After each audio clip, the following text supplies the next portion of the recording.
그리스도 예수의 마음을 품으라. 이렇게 지금 사도 바울은 빌립보 교회를 향하여서 권면하고 있습니다. 5절 말씀 보겠습니다. 2장 5절 말씀 함께 읽겠습니다. 시작. 너희 안에 이 마음을 품으라. 곧 그리스도의 예수의 마음이니. 사도 바울이 지금 강조하고 있는 것이 있죠. 무엇입니까? 예수의 마음을 품으라. 자, 이렇게 강조하고 권면하고 있습니다. 왜 이렇게 강조하고 있냐면 이것이 하나님 아버지께 영광을 돌리는 일이고 또 우리가 가지고 갖추어야 할 신앙의 궁극적인 내용과 목적이기 때문입니다. 그것은 다른 것이 아니라 그리스도를 만나는 일. 자, 이것 때문에 지금 예수의 마음을 품으라 이렇게 지금 강조하고 있는 것입니다. 우리가 지금 신앙생활을 하고 있죠. 신앙생활의 목적이 무엇입니까? 우리는 왜 교회를 다니고 있죠? 교회 나가서 우리는 무엇을 찾고 무엇을 기대하며 성경에서 말하는 그 상급, 상을 주신다고 하는데 그건 우리는 무슨 상을 받아야 될까요? 그렇죠? 뭘 알아야, 우리에게 주신 상이 무엇인지를 알아야 그것을 우리가 구하고 바라게 되지 않겠습니까? 자, 성경에서 말하는 상, 하나님께서 우리에게 베풀어 주시기를 원하는 것은 다른 것이 아니라 그리스도이십니다. 그리스도를 우리가 보아야 하는 것이고요. 그리스도를 만나야 한다라는 것이죠. 자, 이것이 신앙생활의 궁극적인 목적, 하나님께서 이 땅을 창조하신 우리 하나님 백성들을 부르신 궁극적인 목적이 되고 있습니다. 예를 들어 볼까요? 복음서에 보면 많은 사람들이 바라고 소망하던 일을 계속해서 설명하고 있죠. 천사가 나타나서 기쁨의 소식을 너에게 전해주겠다라고 하면서 가르쳐준 내용이 있었는데 그것은 다른 것이 아니라 그리스도에 관한 것이었습니다. 누가복음 2장 11절 말씀에 보면 오늘 다윗의 동네에 너희를 위하여 구주가 나셨으니 곧 그리스도 주시니라. 자, 예루살렘의 사람들도 그리스도를 기다리고 있었죠. 누가복음 2장 26절 보면 예루살렘의 시므온이라는 경건한 사람이 기다린 것은 주의 그리스도를 보기 전에 죽지 아니하는 것이다. 자, 그리스도를 그토록 바라고 만나기를 소망했습니다. 백성들도 마찬가지죠. 누가복음 3장 15절에 보면 백성들이 바라고 기다림으로 모든 사람들이 요한을 혹 그리스도신가 싶은 심중에 생각했다. 세례 요한을 보고 나서 저 사람이 그리스도신가? 이렇게 생각했다는 거예요. 백성들이 다 무엇을 기대하고 바라보았는가? 그리스도를 바라고 기다리고 있었습니다. 자, 예루살렘 또는 시므온뿐만 아니라 사마리아 여인도 그리스도를 기다리고 있었죠. 요한복음 4장 25절 보면 사마리아 여인이 메시아 곧 그리스도라 하는 이가 오실 줄을 내가 아노니 그가 오시면 모든 것을 우리에게 알려주시리이다. 이렇게 고백하고 있습니다. 예루살렘과 온 유대와 사마리아와 땅끝에 있는 모든 백성들이 지금 뭘 기다리고 있어요? 그리스도를 기다리고 있다라는 것이죠. 그리스도를 기다리고 그를 만나고 그를 보기를 원했습니다. 그러므로 우리가 가지고 있어야 할 신앙의 목적은 다른 것을 구하는 게 아니라 그리스도를 만나고 그리스도를 구해야 된다라는 것이죠. 그리스도를 경험하게 하시옵소서. 그리스도를 만나게 하시고 그리스도를 보게 하여 주시옵소서. 이것을 우리가 오늘 이 시간을 통해서 하나님 앞에 간구해야 되는 것입니다. 사도 바울로 세워지기 전에 사울이라고 불렀죠. 자, 사울 때에 그는 그리스도를 만나기 이전까지 이걸 온전히 깨닫지 못하고 있었어요. 그리스도를 만나야 된다, 그리스도를 봐야 한다는 걸 온전히 깨닫지 못하고 있었어요. 그저 하나님에 대한 열심이 남다르기 때문에 이것으로 충분하다고 생각하고 있었죠. 또 가말리아 문화생으로 율법에 대한 지식을 많이 배웠지 않습니까?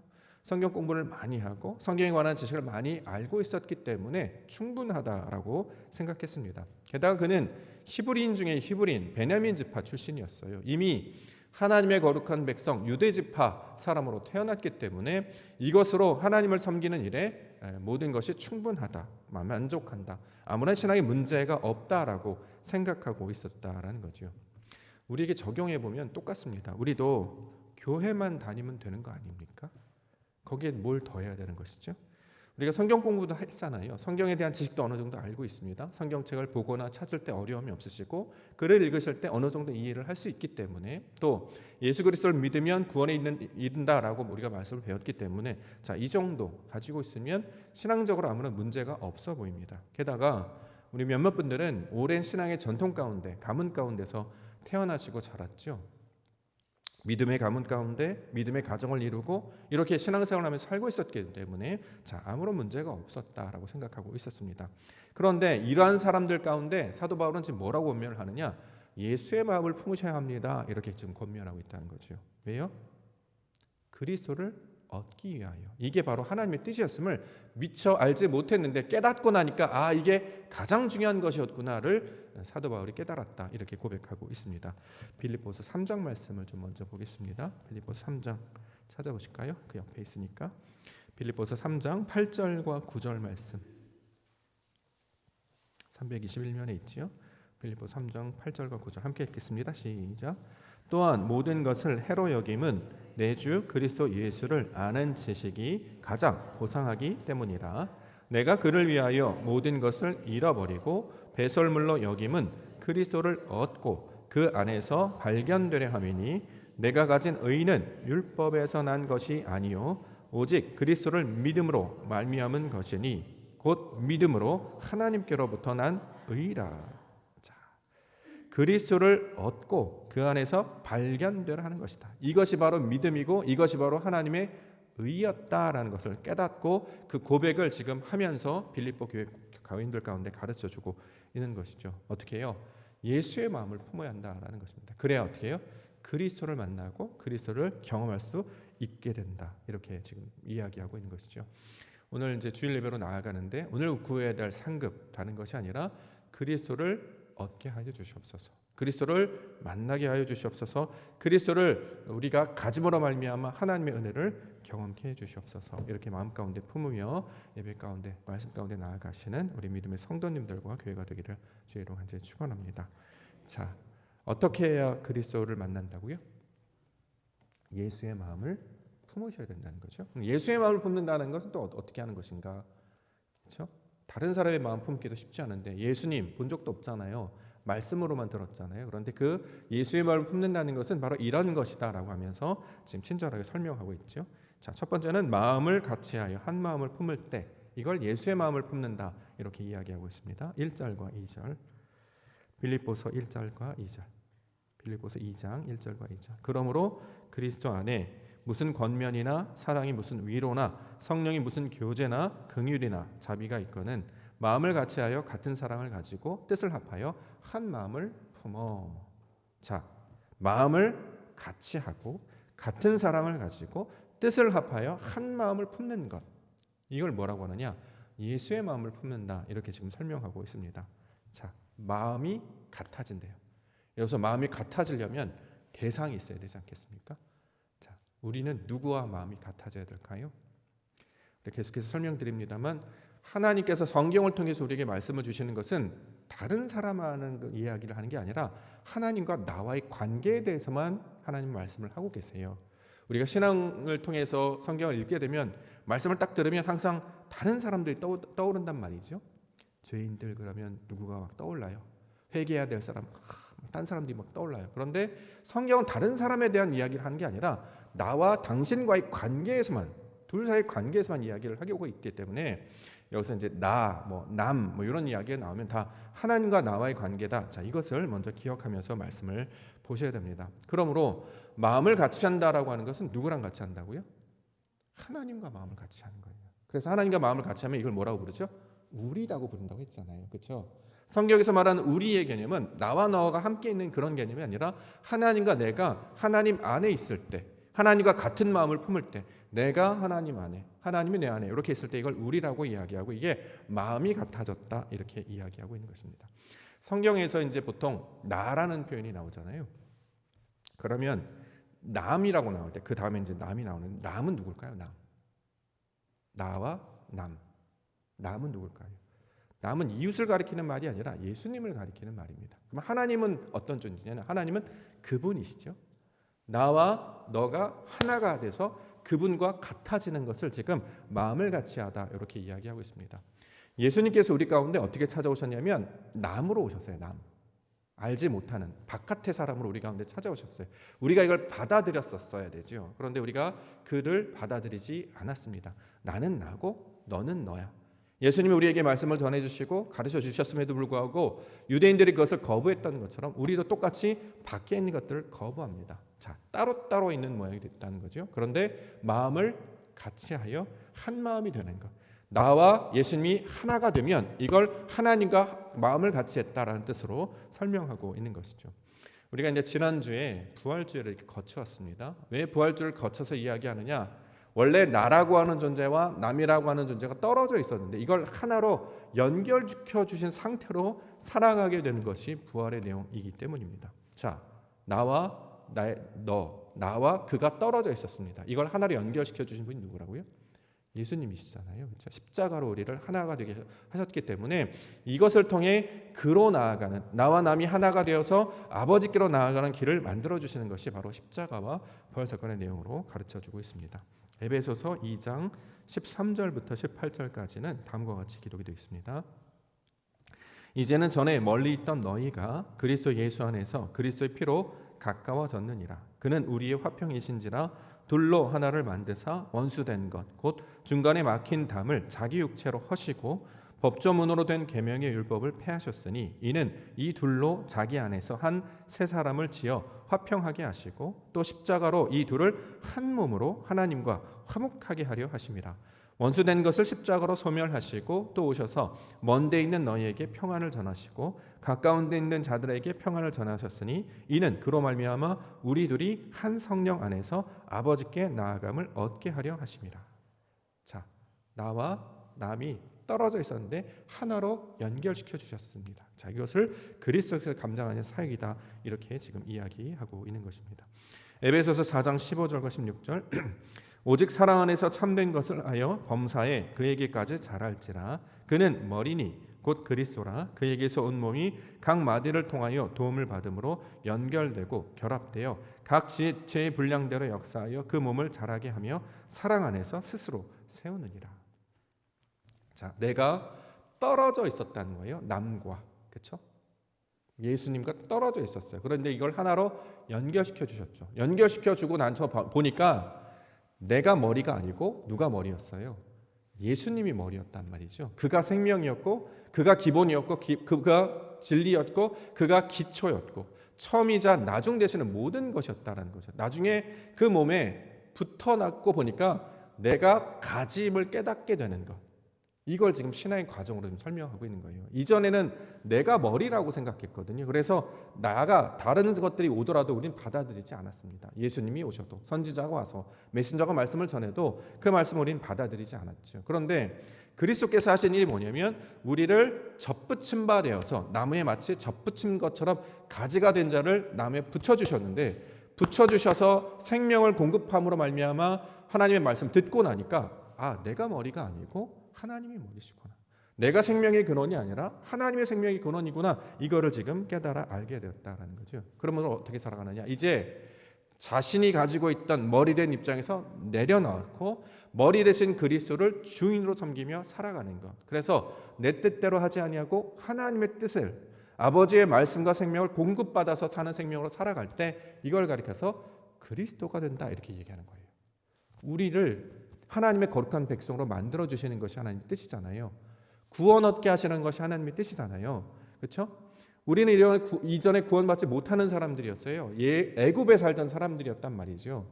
가나안 땅으로 넘어가야 돼요. 그런데 스스로는 나아갈 수 없어요. 그랬더니 우리 가운데 모세를 보내주시고 말씀을 보내주시고 구름 기둥 불 기둥을 보여주셔서 이걸 붙잡고 나아가게 하셨잖아요.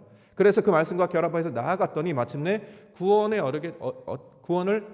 이르게 되었더라. 자, 이것을 역사적 사건들로 통해서 설명을 해주시고 있고, 지금 본문에서 우리가 우리의 상태로 계속 남아있으면 안 되고 하나님께서 원하시는 그 수준까지 나아가야 된다.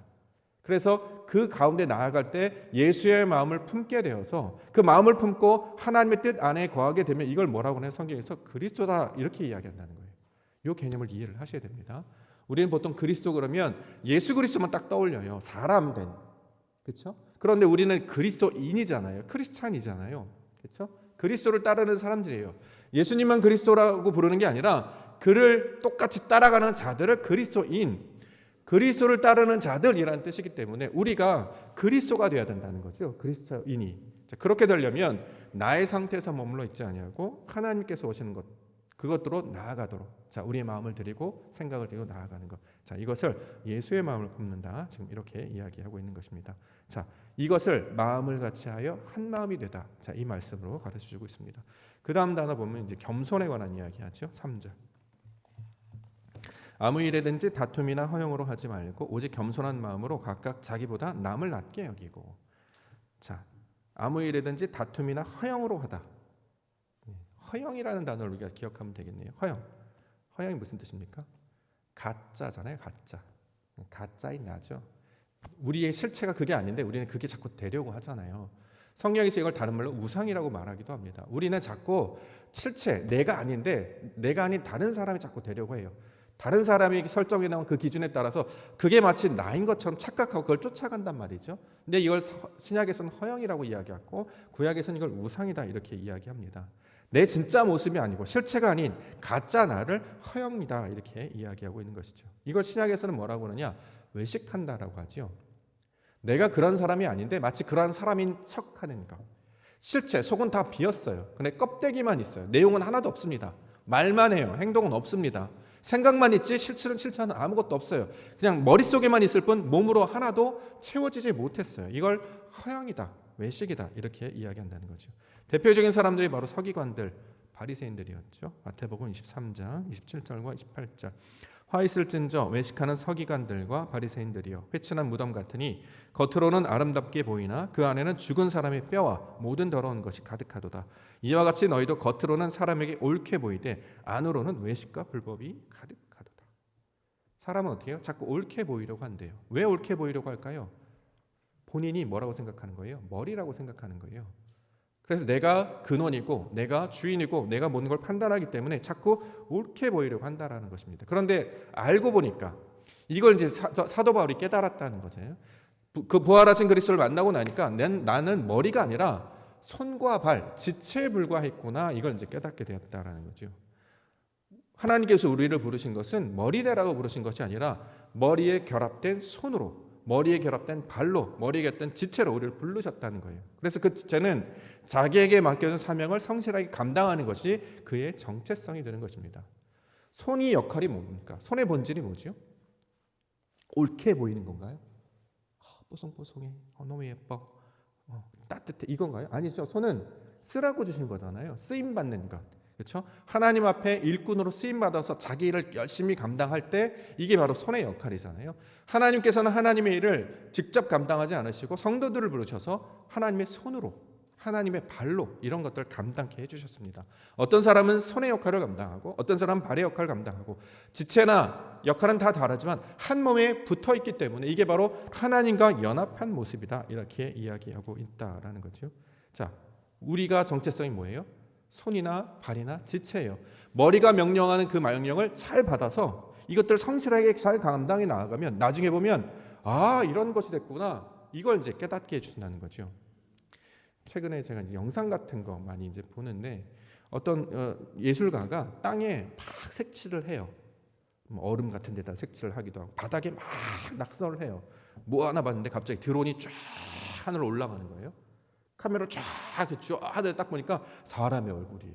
멋진 작품이 나와요. 되게 신기한 거예요. 그거 여러 번 봤거든요. 그냥 자기는 막 이렇게 해요. 근데 이걸 확대해서 쫙 모아놓고 쫙 저 높은 데 보니까 엄청난 큰 작품의 모습이 나왔단 말이죠. 우리는 그 작은 일을 하는 하나의 지체에 불과하다는 거예요. 이 모양이 어떻게 될지는 몰라요. 그런데 그 성실함으로 이걸 잘 감당해 나아가면 마치 모자이크해서 자기의 조각을 성실하게 잘 감당해서 자기 빛을 냈을 때 온전한 작품을 만들어지는 것처럼 하나님의 시야에서 보면 이것이 하나님 나라의 몸된 교회를 이루고 하나님 나라를 이끄는 사역들이 된다는 거죠. 저와 여러분들을 교회로 모으게 하셔서 일을 감당케 하시는 것은 바로 이런 일들 때문입니다. 내가 지금 감당하는 것이 남들 보기에 힘들어 보일 수도 있고 하찮아 보일 수 있지만 우리는 그걸 믿음으로 성실하게 잘 감당합니다. 그렇게 되면 하늘에 계신 하나님께서 그것을 통해서 내가 기뻐하는 일이다, 이게 바로 하나님을 영화롭게 하는 일이다 말씀하시면서 우리 가운데 그 영광이 무엇인지 마침내 우리의 마음이 하나님의 마음으로 충만해져서 다다르게 될 때 우리의 시야가 하나님의 시야로 확장되어서 넓어지게 되면 그 놀라운 작품이 보게 된다는 거죠. 이것 때문에 하나님께서 우리를 부르셔서 사용하셨구나. 10대 때 그렇게 살게 하시고 20대 때 이렇게 살게 하시더니 30대 때 이런 사람들 만나고 40대 때 그 고생을 하더니 50대 때 나오니까 이게 다 이 놀라운 일들을 하시려고 하는 하나님의 뜻이었구나를 발견하게 하신다는 거죠. 그 놀라운 감격과 감동을 우리가 호흡과 생명을 가진 동안에 보게 하신다는 거예요. 그렇기 때문에 그동안 우리가 머리가 되어서 이게 좋다 저게 좋다 이게 맞다 이게 그렇다 이렇게 할 것이 아니라 내게 주신 것이 작은 일일지라도, 그렇죠? 하나님의 나라의 그 청지기 문지기를 하는 그 작은 일일지라도 성실하게 감당하면 하나님의 놀라운 영광을 보게 될 것으로 저와 여러분 불러주셨습니다. 그 일을 보여준 사람이 요셉이었잖아요. 보디발의 집에 가서도 열심히 살고 감옥에 가서도 열심히 살고 열심히 살라고 주신 거예요. 나태하지 말고 게으르지 말고 세월을 아끼며 주신 것들 잘 감당하며 이것들을 기다리고 하나님의 때를 기다리라. 그럼 놀라운 그 영광을 너희가 보게 될 것이다. 이렇게 이야기하고 있는 것입니다. 그래서 오늘 본문에 보면 자기보다 남을 낮게 여기고가 여기 나온단 말이죠. 자기는 누굽니까? 나죠. 남이 나와요. 남을 낮게 여긴다. 남은 누굴까요? 아까 설명을 드렸는데 남이 누구라고요?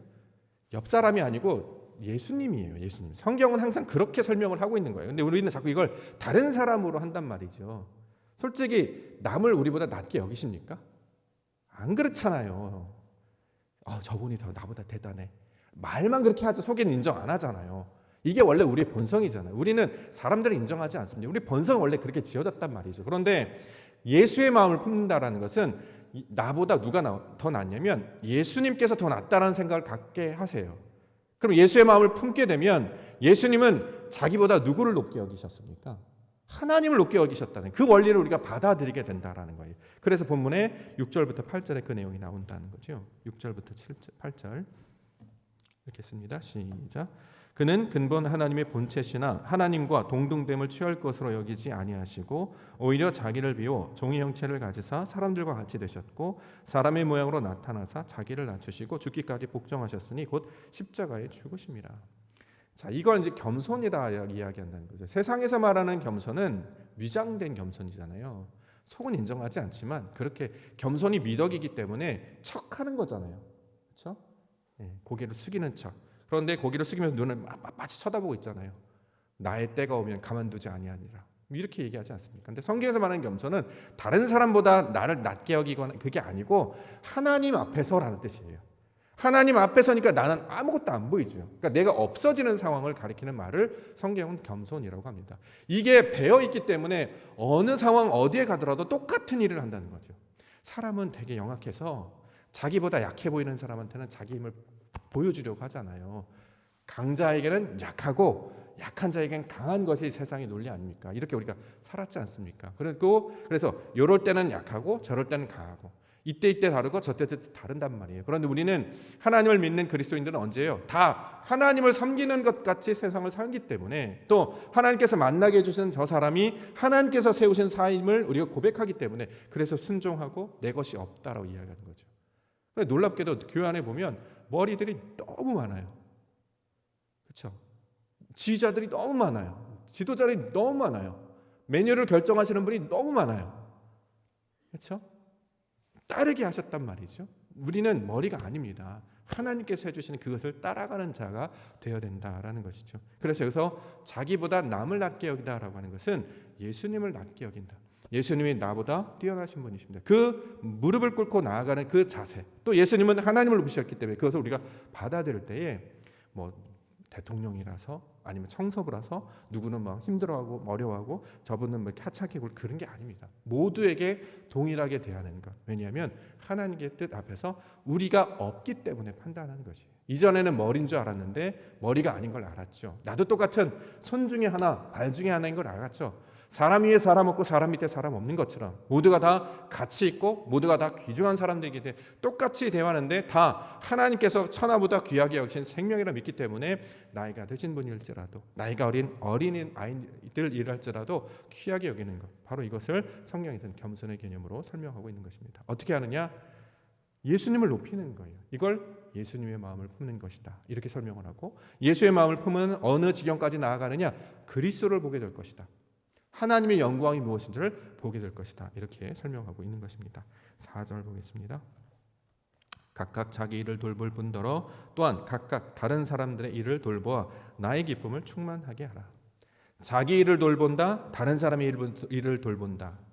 그럼 이제 우리가 보통 이렇게 얘기하죠. 구제해야 된다. 뭐 교회 안 나온 사람 돌아봐야 된다. 물론 중요한 가치라고 생각합니다. 근데 성경에서 말하는 것은 몸된 교회와 관련된 내용을 가리키고 있는 말이기 때문에 본문 성경 안에서 그 내용을 찾아야 합니다. 그 내용이 어디에 나와 있냐면 고린도전서 12장에 나와 있죠. 21절부터 25절.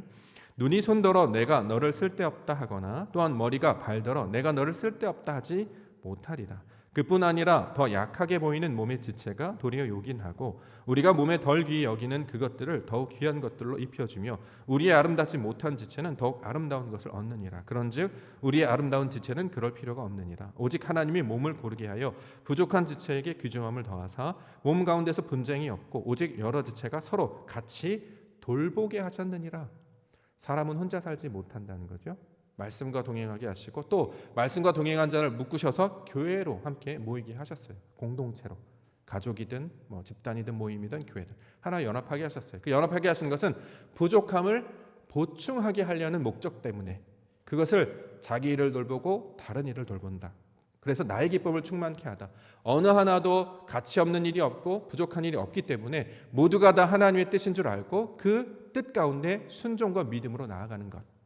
자, 이것을 돌아보다의 일로 설명하고 있는 것입니다. 오늘 점심 메뉴가 뭔지 아십니까? 짜장밥. 네, 제가 좋아하는 교회 밥은 늘 맛있어야 된다고 제가 주장하는 이유 중에 하나가 뭐냐면 몸에 좋은 음식들을 많이 만들어 주시기 때문입니다. 제가 가끔 이 말씀 보면서 그런 생각했어요. 만약에 내 입맛대로만 점심을 준비해서 해달라고 했었으면 저는 아마 당뇨병과 거지혈증과 인스턴트 음식 때문에 금방 건강을 해쳤을 것 같아요. 그런데 이제 우리 가족들과 함께 살고 어른들과 같이 살면 어른들은 늘 몸에 좋은 거 드시잖아요. 저는 입에 좋은 걸 좋아하는 음식들을 좋아하거든요. 달고 뭐 그런 걸 좋아하는데 어른들은 심심하고 보면 이게 몸에 좋은 거래요. 엄마 이거 맛이 없어요. 그러면 몸에 좋은 거야. 뭐 입에 씁쓸하고 어제도 이제 대접을 해주셔서 이렇게 점심 같이 나눠 먹었는데, 그러니까 내 것만 계속 추구한다 그러면 저는 굉장히 편협하고 한쪽에 있는 사람이기 때문에 이게 자꾸 온전치 못하게 되는 거죠. 그래서 다른 쪽에 있는 사람들 만나게 서로 영향을 받게 하는 거예요. 한 번은 이렇게도 먹고 한 번은 저렇게도 먹고 이렇게 식사와 밥을 먹는 원리가 세상을 사는 원리와 똑같구나 이런 생각을 하게 된다는 거죠. 자, 이런 쪽 만나게 하면 서로 간의 균형을 있어서 모두가 다 하나님 안에서 보내신 자들이기 때문에 오른쪽으로 가는 게 맞는지 왼쪽으로 맞는지 이걸 판단하지 말고 모두가 다 하나님이 하시는, 사람은 그저 부분에 불과하고 그 모자이크의 한 빛을 내는 한 역할에 불과하기 때문에 큰 그림은 하나님께서 이루어 가실 것이니 우리에게 맡겨준 것을 기쁨으로 성실로 잘 감당해 나아가고 서로 잘 돌아보아서 응원해주고 격려해주고 잘 연합해 나아가면 마침내 하나님의 영광을 보게 될 것이다. 그리스도의 영광을 보게 될 것이다. 네가 좋아하는 것만을 받아서 그것만을 추구하지 말고 때로는 다른 사람들이 이야기하는 것을 들으면 이게 나에게 양식이 되고 내 생각이 확장되는 기회가 되기 때문에 이것이 바로 교회 공동체의 모습이다. 자, 이렇게 이야기하고 있는 것이죠. 놀랍게도요, 우리가 이제 인생을 살아가면서 이제 몸이 아프게 되면 되게 신기한 게 뭐냐면 한쪽이 아프면 되게 못 살 것 같은데 다른 쪽 기능이 그걸 커버하는 걸 여러 번 보셨잖아요. 그렇죠? 다리가 불편하신 분은 뭐 손으로 움직이시기도 하고 오른쪽이 불편하면 왼쪽으로 감당하기도 하고 그런 걸 통해서 몸이 온전하게 된다는 것이 어떤 것인지를 우리가 이제 몸 인생을 통해서 경험하게 된다는 거죠. 교회 공동체도 마찬가지입니다. 자, 이런 일을 할 때 이런 일이 부족한데 그럼 어느 순간 채워지는 일들이 일어나요. 그것이 물질이든 봉사든 헌신이든 미처 생각해 보지 못했습니다. 근데 어느 순간 와서 누군가 그 일을 착실하게 감당해 준다는 거죠. 자, 이런 것들을 통해 하나님께서 교회된 몸된 공동체를 어떻게 채우시는가 우리 가운데 보게 하셔서 이런 것들을 통해 이전에 자기의 뜻과 욕망으로 살던 자가 하나님이 보내신 자와 연합하고 또 예수 그리스도와 연합하고 하나님의 뜻을 쫓아 나아가면 그리스도의 영광을 보게 될 것이다. 자, 이렇게 지금 이야기하고 있습니다. 우리 교회가 바로 그 가운데 있는 줄 믿습니다. 그러므로 우리가 계속해야 되는 연습은 자꾸 자기 가운데 머물러 있지 아니하고 하나님께서 우리에게 펼쳐주시는 일, 이게 상황이 될 수도 있고요. 때로는 저의 권면이 될 수도 있고요. 우리 지체들이 될 수도 있고 이런 것들을 받으면 이거를 하나님의 뜻으로 받는 연습들을 많이 하셨으면 좋겠습니다. 그러면 지경이 넓어져요. 몸도 건강해지고 나의 활동폭이 넓어진다는 거죠.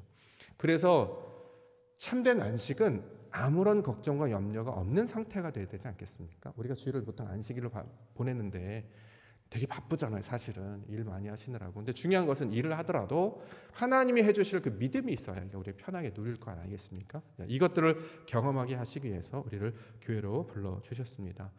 부족한 부분들 우리 하나님께서 채워주실 것입니다. 그러므로 우리는 자꾸 내 것들을 주장하는 것이 아니라 하나님의 것에 연합하게 하여 주시옵소서. 주께서 주신 것에 붙들려서 그가 이루실 것을 기대하고 그 일을 성실하게 감당케 해주시옵소서. 자, 이렇게 나아갈 때 마침내 우리에게 약속하신 그리스도의 영광, 그 놀라운 일을 보게 해주실 줄 믿습니다. 그 하나님의 그리스도를 소망하시며 오늘도 예수의 마음을 품음으로 하나님께 연합하여서 믿음 가운데 나아가시는 우리 믿음 성도님들 되시기를 주의 이름으로 간절히 축원합니다. 네, 기도하겠습니다. 거룩하신 하나님, 말씀 가운데 함께 하시고 예수의 마음을 품게 해주셨습니다. 하나님의 뜻이 무엇인지, 주가 기뻐하시는 것이 무엇인지를 찾게 해주셨습니다. 오늘도 우리 육신 가운데 머물러 있지 아니하고 하나님이 인도하시는 곳에 마음을 들이며 몸을 들이며 모든 것들을 내어 맡기며 나아갑니다. 이 모든 것이 하나님이 주신 선물이기에 그것을 은혜의 선물로 받아 누리기를 소망합니다. 이것으로 우리에게 풍성한 하나님의 영광을 맛보게 하시고 참된 안식과 평강을 누리는 거룩한 주의 성도와 교회가 되게 하여 주시옵소서. 거룩하신 예수 그리스도의 이름으로 간절히 기도하옵나이다. 아멘.